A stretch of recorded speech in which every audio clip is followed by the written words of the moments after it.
The air in the basement was thick with the smell of old paper and damp concrete. Elias had lived in the house for 3 years, but he had never noticed the small brass handle tucked behind the water heater until this morning. It opened a crawl space that shouldn't have existed. Holding his phone's flashlight between his teeth, Elias squeezed through. The space opened into a small, windowless room. There was nothing inside except a single wooden chair facing a wall and an old, rotary-dial baby monitor sitting on the floor. He picked up the monitor.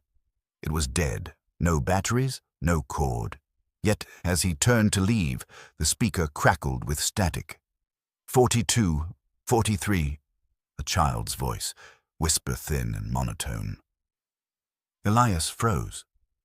He looked at the monitor in his hand. The static grew louder, a jagged electric hiss that seemed to vibrate in his teeth. 44, 45. Elias scrambled back through the crawl space, his heart hammering against his ribs. He burst into the basement, shoved the water heater back into place, and ran upstairs. He locked the basement door and leaned against it, gasping for air. Silence filled the kitchen. Then, a soft click. He looked down. The baby monitor was sitting on his kitchen table. He hadn't brought it up with him.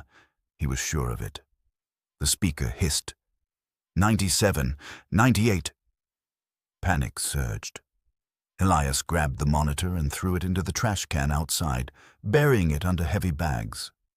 He drove to a diner miles away, sitting under the bright fluorescent lights until his hands stopped shaking.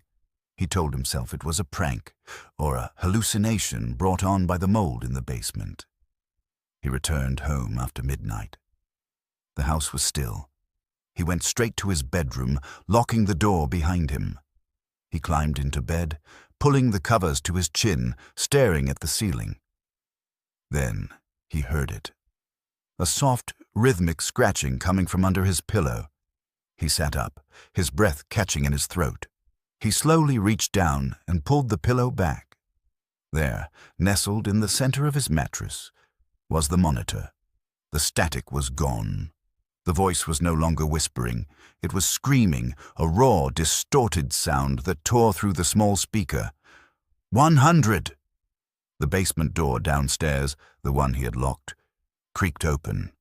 And then he heard the heavy, wet sound of footsteps beginning to climb the stairs, one slow step at a time.